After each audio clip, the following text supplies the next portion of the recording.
Welcome है आप लोग का एजुकेशन 7.0 में। तो आज हम लोग पढ़ेंगे पब्लिक इंटरेस्ट लिटिगेशन। तो मैं पहले कॉन्सेप्ट दे देता हूँ, उसके बाद हम लोग पढ़ने को। तो पब्लिक इंटरेस्ट लिटिगेशन का मतलब होता है, अगर कोई इंसान है जो फाइनेंशियली वीक है, जिसके पास पैसा नहीं है, उसके साथ जुर्म हो रहा, या कोई निचले तो आपका लोअर क्लास है जिसके साथ जुल्म हो रहा, अगर वो कोर्ट तक नहीं जा पा रहा, अपने बात को नहीं रख पा रहा, तो उसके बिहाफ में यानी उसके लिए कोई दूसरा इंसान कोर्ट में जाके पिटीशन फाइल कर सकता है कि उसके ऊपर जुल्म हो रहा और वो नहीं जा पा रहा क्योंकि वो फाइनेंशियली वीक है। या एक तो ये एग्जांपल हो गया। अगर दूसरा एग्जांपल देखें, समझिए कोई फैक्ट्री है आपके मोहल्ले में, कोई फैक्ट्री है, उसका पॉल्यूशन क्या हो रहा, दरिया में उसका पॉल्यूशन गिर रहा है, ठीक है। तो उसके लिए भी आप पिटीशन डाल सकते हैं कि इसका पॉल्यूशन के मतलब पिटीशन डाल सकते हैं ताकि जो पानी पोल्यूटेड हो रहा, ख़राब हो रहा, उसको रोका जा सके। या और एक एग्जांपल दे, समझिए हम लोग के पास जो म्यूनसिपैलिटीज़ आती है, जो कचरा उठाने, नाली साफ़ करने, अगर ये अपने काम सही से नहीं कर रही है तो आप इसके खिलाफ भी पिटीशन डाल सकते हैं, PIL करके, पब्लिक इंटरेस्ट लिटिगेशन। तो आपके बात को सुना जाएगा। यानी अगर कहा जाए, PIL का मतलब होता है समाज में अगर कोई वीकर सेक्शन है या फाइनेंशियली वीक है या कुछ गलत काम हो रहा है, तो आप उससे डायरेक्ट या इनडायरेक्टली जुड़े हो या ना जुड़े हो, आप क्या कर सकते हैं, आप पिटीशन डाल सकते हैं, ये आपको अलाउड करता है। तो चलिए अब हम लोग पढ़ते हैं तो और बेहतर तरीके से समझेंगे। तो बोला जा रहा, public interest litigation allows any individual or organization to file a case on behalf of those who are disadvantage or unable to approach the court themselves. यानी पब्लिक इंटरेस्ट लिटिगेशन इजाज़त देता है हर इंडिविजुअल और हर ऑर्गेनाइजेशन को कि वो case file कर सकता है। किसके लिए? जो डिसएडवांटेज है, यानी जिसको दूर रखा जाता है, जिसको मतलब समाज में इज्जत नहीं दी जाती है, उसके लिए। या कोई ऐसे शख्स है, कोई ऐसे इंसान है जो फाइनेंशियल तौर पर वीक है या कोई और प्रॉब्लम, जो खुद से कोर्ट नहीं जा पा रहे, तो उसके लिए आप उसके बिहाफ में उसके लिए आप पिटीशन डाल सकते हैं, केस फाइल कर सकते हैं। अगर हम लोग इसका, तो ये तो पब्लिक इंटरेस्ट लिटिगेशन हुआ। अब अगर हम इसका फीचर देखें तो क्या बता रहे हैं? एक number, focus on the public interest, it address issue affecting a large section of society such is the environmental protection, human rights and governmental accountability.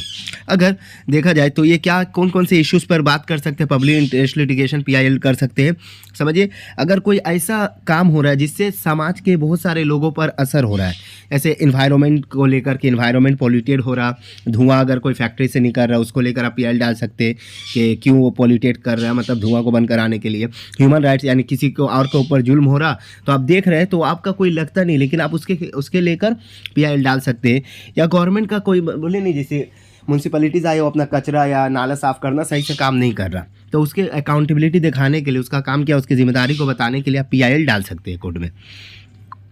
दूसरा फीचर्स क्या है? लिबरल लोकस स्टैंडी, यानी unlike traditional litigation, PIL allows any concern citizen or organization to file a case even they are not directly affected. यानी बोल रहा, PIL जो है allow करता है, इजाज़त देता है हर एक शहरी को और हर एक ऑर्गेनाइजेशन को, तंजीम को, कि वो फाइल कर सकते हैं क्या, केस फाइल कर सकता है। किसके? अगर वो देख रहा है, अगर वो समझिए रास्ते में जा रहा है, अगर कोई पुलिस है इलीगली तौर पर, मतलब अनकॉन्स्टिट्यूशनल तौर पर किसी को अरेस्ट कर रहा है या किसी को मार रहा है, हालांकि मारने की इजाज़त नहीं है, तो वो उससे डायरेक्ट कनेक्ट नहीं है, लेकिन उसके खिलाफ भी PIL डाल सकता है क्योंकि वो अनकॉन्स्टिट्यूशनल पुलिस जो है काम कर रहा है। अगर ऐसा होता है तो PIL डाल सकते हैं। देखिए यहाँ पे लिखा हुआ है, even if they are not directly affected, अगर डायरेक्टली अफेक्टेड ना भी हो तो। उसके बाद है जुडिशियल एक्टिविज्म। इसमें क्या बताया जा रहा, court specially in countries like India actively intervene PILs to ensure justice in matter of the public concerns. तो इसमें बोल रहा, जो कोर्ट है खास तौर पर इंडिया में यकीन दिलाता है कि PIL के ज़रिया पूरा तरीक़ा से इंसाफ मिलेगा और लोगों के हक में बात किया जाएगा। उसके बाद है गवर्नमेंट अकाउंटेबिलिटी, फोर्थ फीचर। क्या बताया जा रहा है इसमें? PILs ऑफन चैलेंज गवर्नमेंट इनेक्शंस, मिसमैनेजमेंट्स और violation of the constitutional rights. देखिए हम आपको बोले ना, इसमें PIL क्या चैलेंज कर सकता है, अगर गवर्नमेंट का कोई पब्लिक सर्वेंट हो अपना काम सही से नहीं कर रहा, अगर पुलिस वाले वो अपने काम सही से नहीं कर रहे, म्यूनसिपैलिटीज़ वाले वो अपने काम सही से नहीं कर रहे, तो उसके खिलाफ हम लोग क्या कर सकते हैं, ये जो अनकॉन्स्टिट्यूशनल काम कर रहे हैं, तो उसके खिलाफ हम लोग PIL डाल सकते हैं। ठीक है। तो ये तो हुआ फीचर्स। अब हम लोग कुछ एग्जांपल्स, केसेस के एग्जांपल देख सकते हैं, जैसे इन्वायरमेंटल इशू, जैसे banning industrial pollution in river में बताया था ना कि अगर इंडस्ट्री का कुछ मतलब ख़राब पोल्यूटेड पानी दरिया में अगर गिर रहा है तो आप उसके खिलाफ पीआईएल डाल सकते हैं, क्योंकि उससे क्या होगा, इंसान को नुकसान होगा, क्योंकि वो पानी इंसान फर्टिलाइज होकर लोगों के पास जाता है, पीते हैं, नहाते हैं, उसकी वजह से। दूसरा क्या, प्रोटेक्शन ऑफ फंडामेंटल राइट्स, अगर किसी का फंडामेंटल राइट्स को वायलेट किया जा रहा है, नुकसान पहुँचाया जा रहा, तो आप क्या कर सकते हैं, या किसी को इलीगली तौर पर अरेस्ट किया गया तो आप वो तो नहीं जा पा रहा, तो आप उसके लेकर यानी उसके बिहाफ में उसके नाम से आप पिटिशन डाल सकते हैं। या रास्ता में आप देख रहे हैं कहीं पे झगड़ा हो रहा है या किसी के साथ जुल्म किया जा रहा, तो आप अब तो डायरेक्टली उससे कनेक्ट नहीं है, लेकिन आप पीआईएल डाल सकते हैं उसकी हिफाजत के लिए।